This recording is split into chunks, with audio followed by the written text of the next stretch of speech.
pagi anak-anak, selamat berjumpa lagi. Pada pertemuan ini masih melanjutkan bab yang kita bahas pada pertemuan minggu yang lalu. Kalau minggu yang lalu atau pertemuan yang lalu kita membahas reproduksi pada manusia, pada pertemuan ini kita melanjutkan yaitu membahas perkembangbiakan pada tumbuhan. Masuki bab yang kedua. Perlu saya ingatkan bahwa ini nanti kami bersifat membantu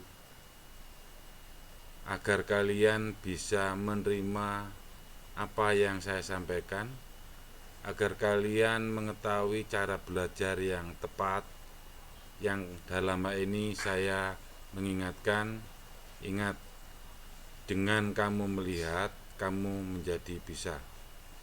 Apa yang dilihat? Objeknya. Dengan melihat objeknya, kamu menjadi bisa. Ingat, jangan mengandalkan buku lebih dulu. Bahasa saya, andalkan memorimu atau buku satu dulu. Kalau di sana tidak ada, untuk menyelesaikan masalah, lihatlah harapiahnya. Kalau tidak ada harapiahnya untuk mengartikan, maka lihatlah mekanismenya. Untuk lebih jelasnya, mari ikuti mulai dari yang pertama. Perkembangbiakan tumbuhan dapat dibagi menjadi dua macam. Saya kira ini semua bisa atau sudah pernah kamu terima pada saat kalian di sekolah dasar. Berarti di sini saya hanya mengingatkan kembali dan sekaligus memberikan trik-trik atau cara-cara belajar yang tepat, yang menyenangkan. Dengan demikian, kamu akan mengarah ke pengertian, bukan hafalan. Bahwa perkembangbiakan tumbuhan itu dapat dibagi dua, yaitu perkembangbiakan vegetatif dan perkembangbiakan generatif. Vegetatif seringkali disebut dengan tidak kawin atau nama lainnya aseksual, yang dapat dibagi menjadi dua, alami dan buatan. Alami berarti karena pengaruh alam, buatan berarti karena campur tangan manusia. Bagaimana contohnya? Nanti pada slide berikutnya akan kami bahas satu persatu. Perkembangbiakan generatif seringkali juga disebut dengan perkembangbiakan secara kawin atau juga seringkali dikenal dengan istilah seksual, atau biasa juga di sekolah dasar bahkan di SLTP, SMP dikenal dengan penyerbukan. Namun nanti kamu harus bisa membedakan apa itu penyerbukan, apa itu pembuahan dengan tidak melihat buku. Nanti akan saya tunjukkan, ya. Selanjutnya kita bahas satu persatu. Perkembangbiakan vegetatif dapat dibagi dua, yaitu alami dan buatan. Dikatakan alami karena memang alam, misalnya membelah diri, spora, rizoma atau akar tinggal, stolon atau geragih. Kemarin keluar perbedaan antara rizoma dengan stolon, keluar di ujian semester kalau tidak salah itu ya. Nanti akan saya tunjukkan letak perbedaan yang menyolok dengan tanpa melihat buku. Umbi lapis, umbi batang, umbi akar, tunas. Buatan, cangkok, atau juga bisa dengan mentransplantasi, okulasi atau menempel, menyambung, mengenten, atau kopulasi, merunduk, tambah lagi stek yang belum sempat kami tulis, tambah lagi kultur jaringan. Nanti juga saya akan bahas. Selanjutnya vegetatif alami, mulai dari membelah diri. Membelah diri terjadi pada tumbuhan tingkat rendah, yang tadinya 1 menjadi 2, 2 menjadi 4, 4 menjadi 8, dan seterusnya. Contohnya pada ganggang hijau, biasa hidup di kolam atau di sawah seperti mie yang berwarna hijau. Spora. Spora terjadi pada tumbuhan paku, basa Jawane pakis. Contoh yang lain jenis paku-pakuan suplir. Kamu lihat tumbuhan di sebelahnya. Tumbuhan pakis ini ada bintik-bintik hitam. Bintik-bintik hitam itu adalah spora. Dibungkus oleh pembungkus namanya kotak spora. Nama lainnya sporangium. Ya. Kalau pakis itu, paku itu memiliki spora, berarti dia mampu menghasilkan keturunan. Kalau mampu menghasilkan keturunan berarti subur. Nama lainnya adalah fertil. Lawannya adalah steril, artinya mandul, tidak mampu menghasilkan keturunan, aliasnya tidak ada bintik-bintik hitam pada daunnya itu, biasanya di bawah daun, ya, permukaan daun bagian bawah. Selanjutnya rizoma atau akar tinggal, misalnya pada tumbuhan jahe, tumbuhan kunyit, tumbuhan lengkuas, dan lain-lain.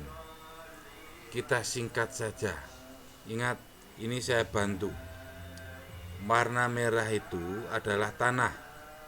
Warna hijau yang berlekak-lekuk itu adalah batang. Ingat. Nanti kamu akan saya tunjukkan perbedaannya. Ingat, akar namanya akar tinggal. Biasanya kalau ada ulangan, contoh soalnya, simpelnya, di bawah ini pengertian akar tinggal yang benar adalah, misalnya begitu. A. Akar yang menjalar di bawah permukaan tanah. Itu salah. Umumnya anak-anak terjebak di sana. Yang betul, batang yang menjalar. Ingat, saya bisa ngomong begini, lihat gambar itu.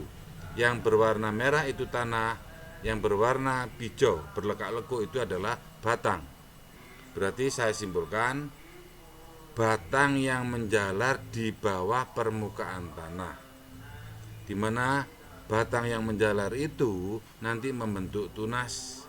Karena membentuk tunas berarti membuktikan bahwa rizoma dengan cara seperti itu dikatakan perkembangbiakan rizoma, maksud saya. Perbedaannya dengan stolon, kamu lihat. Tadi tanda merahnya di atas, sekarang tanda merahnya itu di bawah. Merah itu tanah, yang berlekuk-lekuk hijau itu adalah batang. Ini perbedaannya. Itu gerage atau stolon, yaitu batang, ingat batang bukan akar. Batang yang menjalar di atas permukaan tanah. Itu seringkali anak-anak keliru memprediksi. Banyak opsi-opsi yang mengarah ke akar. Akar yang menjalar, nah itu keliru. Yang betul adalah batang menjalar di atas permukaan tanah. Contohnya arbe, rumput teki seperti pada gambar itu. Selanjutnya umbi lapis, berlapis-lapis, saya kira sudah tahu ya, pada bawang merah dan bawang putih. Selanjutnya umbi batang. Umbi berarti menggembung, batangnya berumbi, batangnya menggembung. Contohnya pada ketela rambat, pada kentang. Ingat, itu batangnya itu hanya di dalam tanah. Selanjutnya kamu perhatikan, penggembungan itu di bawahnya kan ada akar. Ingat, susunan dari tumbuhan itu kan akar, batang, daun. Hanya di sini batangnya di dalam tanah sehingga gak kelihatan alias menggembung. Berarti kan itu yang menggembung itu kan batang, dan batangnya itu bertunas, berarti batangnya bisa berkembang biak. Nah, karena itu menggembung ada di batang, maka ini disebut dengan umbi batang. Seperti pada kentang dan ketela rambat pada gambar tersebut. Jadi tolong jangan disamakan dengan ketela pohon. Ketela pohon itu apakah perkembangbiakannya dikatakan umbi batang? Ingat, tidak. Karena umbi pada ketela pohon itu tidak membentuk tunas, ya. Ingat, itu kalau ada pertanyaan mesti sebagai opsi, sebagai pilihan, jebakannya. Selanjutnya, umbi akar, berarti akarnya yang berumbi, seperti pada bunga dahlia, bunga wortel. Nah, itu contoh akarnya yang menggembung. Setelah menggembung, membentuk tunas, mencari atau meneruskan keturunannya, atau memperbanyak diri. Tunas itu seperti pada cocor bebek, pada bambu, pada pisang. Secara umum dikatakan tunas apabila bagian pangkal batang membentuk tunas. Tetapi kalau yang membentuk tunas itu daunnya, pinggir daunnya, tepi daunnya, maka dikatakan tunas adventip. Tunas adventip daun. Ada kalanya pada soun, keres, jonik, tismis. Itu adalah akarnya yang menjalar membentuk tunas. Itu juga disebut dengan adventip akar, ya. Itu seringkali keluar antara tunas adventip akar dengan tunas adventip daun. Kalau adventip daun pada cocor bebek umumnya, sedangkan pada tunas akar pada keres atau suun, ya. Selanjutnya, vegetatif buatan, berarti ada campur tangan manusia.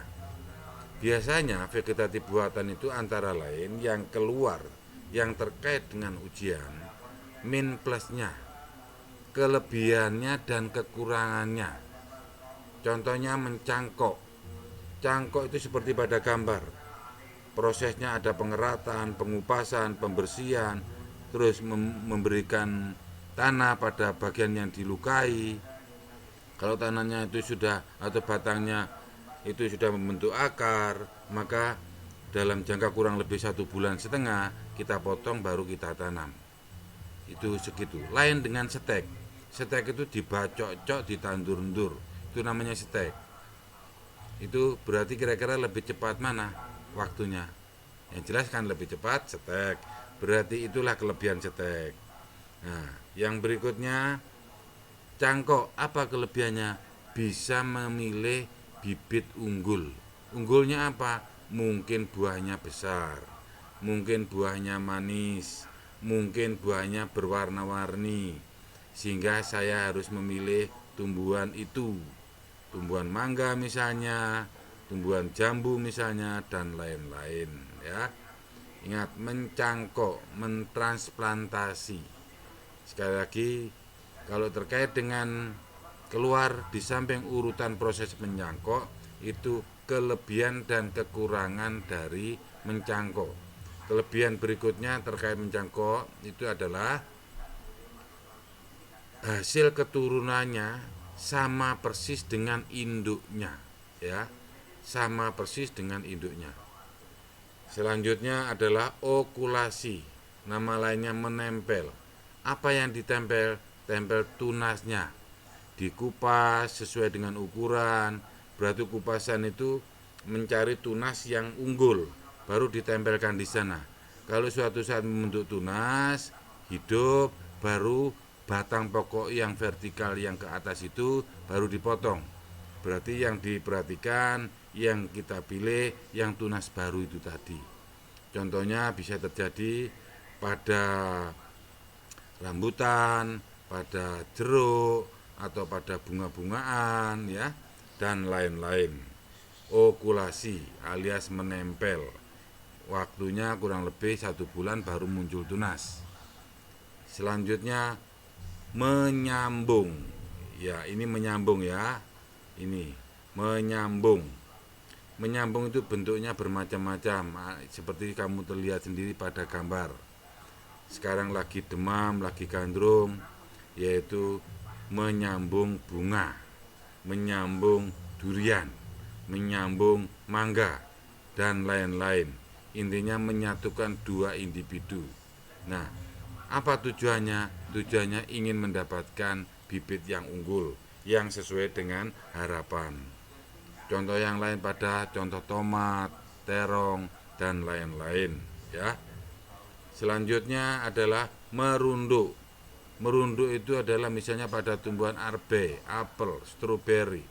Batangnya dilengkungkan, dirundukkan ke tanah. Selanjutnya ditanamkan di sana dalam jangka kurang lebih 1 bulan muncul tunas. Muncul akar. Kalau sudah muncul akar dan bertunas, baru dipotong yang lengkung itu. Baru dipisahkan, ditempatkan yang lain. Ditempatkan dan ditanam pada tanah yang lain, di daerah yang lain. Contoh yang berikutnya bisa langsung dilengkungkan pada pot, seperti pada gambar itu.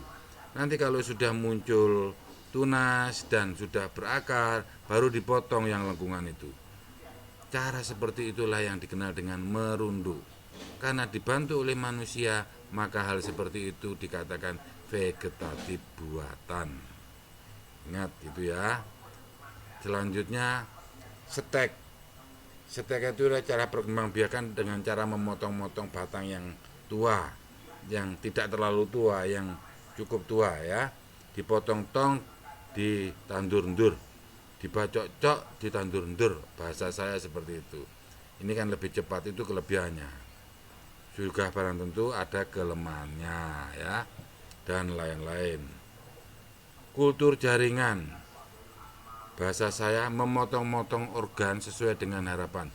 Sampai sekecil apapun menggunakan alat khusus yang sudah steril.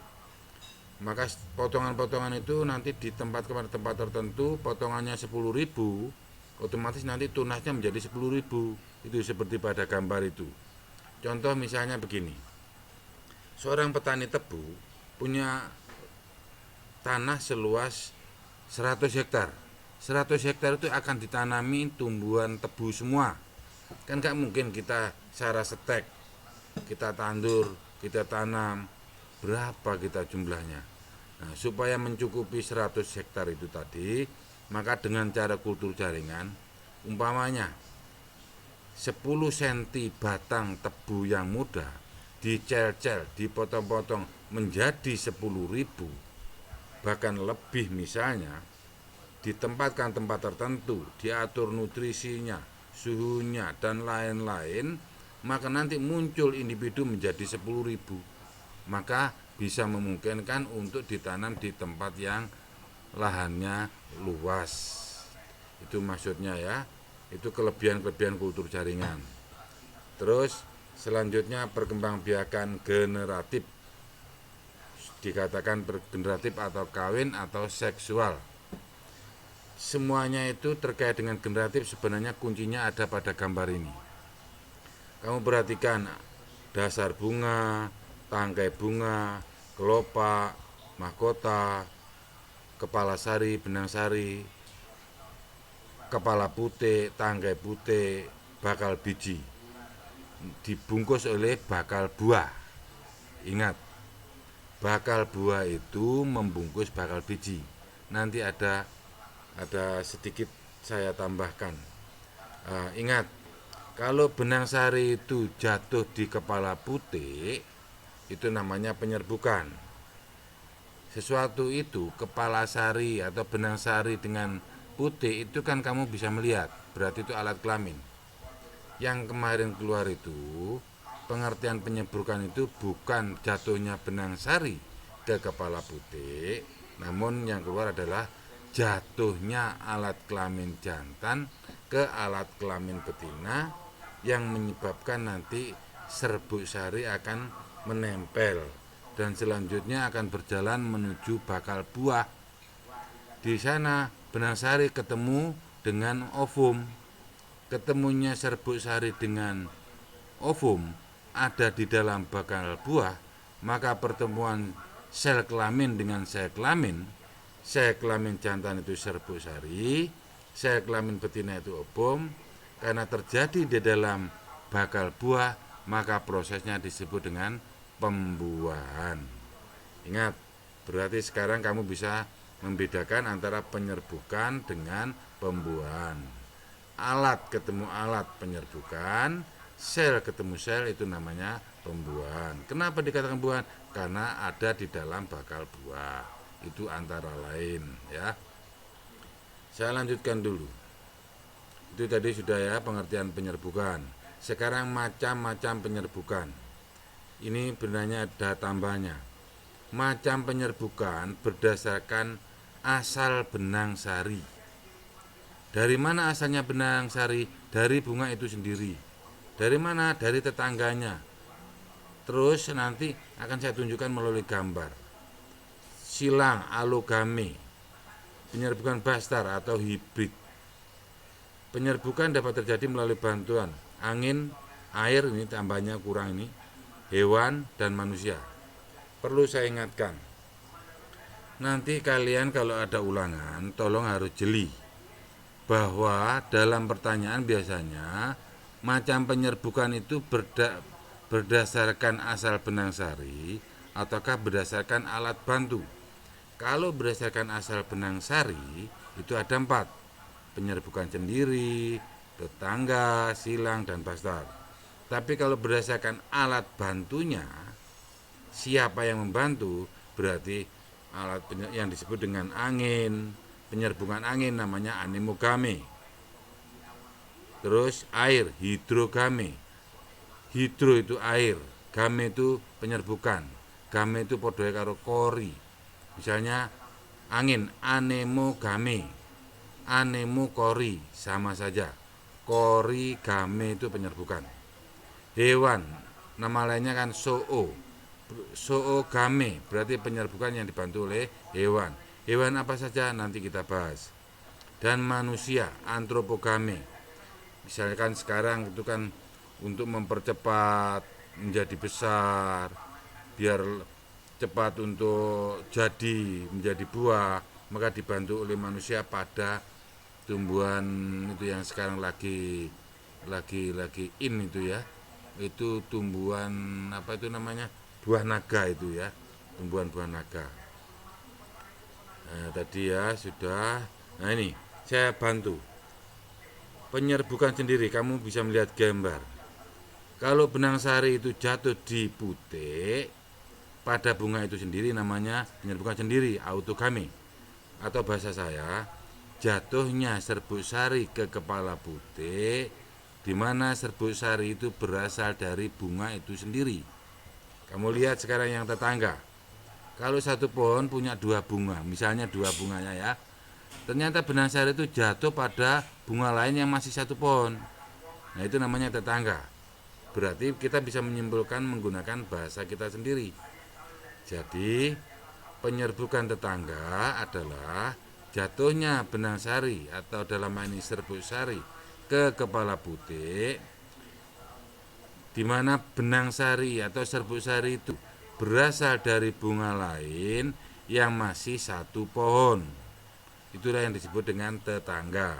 Ingat, saya bisa ngomong begini, melihat gambar, melihat objeknya, ya. Yang berikutnya penyerbukan silang. Ada 2 pohon yang sejenis, kamu lihat gambar itu. Kalau benang sari itu jatuh di putik, jadi jatuhnya benang sari atau serbuk sari, di mana benang sari itu berasal dari bunga lain yang berbeda pohon tetapi masih satu jenis, itulah yang disebut dengan penyerbukan silang. Penyerbukan bastar, kamu lihat bunganya kan tidak sama, berarti tidak sejenis. Terus yang kedua, pohonnya kan berbeda pohon ya. Jadi kalau itu penyerbukan bastar adalah jatuhnya benang sari ke kepala putik, di mana benang sari itu berasal dari bunga lain yang berbeda pohon, juga berbeda jenis. Ingat, tidak perlu dihafal. Korbankan waktunya 1-2 menit untuk dipahami. sehingga kamu bisa gunakan waktumu, bahasamu dengan kemampuanmu sendiri-sendiri. Tidak harus melihat buku. Oke? Itu perlu diingat. Dan berikutnya adalah perkembangbiakan generatif. Itu bisa, ini buktinya ada proses ketambahan, ada proses pembuahan, yang semua terjadi bisa dibantu oleh hewan. Berikutnya tadi saya mengatakan hewan itu siapa yang membantu? Zoodiogame, zoo itu hewan, game penyerbukan hewan. Siapa yang membantu? Kalau yang membantu burung itu namanya ornitogame. Ornit itu burung. Kalau yang membantu itu kelelawar, chiropterogame. Kalau yang membantu siput itu adalah malakogame. Kalau yang membantu itu serangga, berarti entogame. Kalau yang membantu itu sapi, kerbau dan lain-lain, mamogame. Caranya bagaimana? Yaitu pada saat dia makan rumput di lapangan misalnya, maka rumput yang ada di sana akan terkena oleh kaki sehingga benang sari bisa jatuh ke putih karena ulahnya sapi, kaki sapi. Sapi itu kan mamalia atau mamu, berarti disebut dengan mamogame. Kemarin yang keluar itu anemogame. Kenapa terjadi pada anemogame pada rumput? Karena serbuk sarinya itu ringan, kecil, ya. Kalau yang lain dibantu manusia, hewan umumnya mengandung zat perekat, ya. Itu. Saya kira demikian dulu anak-anak yang bisa saya berikan. Semoga bisa bermanfaat, bisa menambah masukan, menambah ilmu, memorimu. Ingat, jika ada masalah, jika masih bingung, ada sesuatu yang masih tidak bisa, 24 jam untuk kalian harus bertanya kapanpun saja, asalkan SMS. Karena dengan demikian, kalau kamu ngebel, otomatis ya kalau HP-nya itu saya nggak ngedrop, atau mungkin saya jauh dari HP, atau mungkin lain-lain. Maka saya sarankan selama kalian belajar, selama kelas 9 ini, selama ada masalah harus bertanya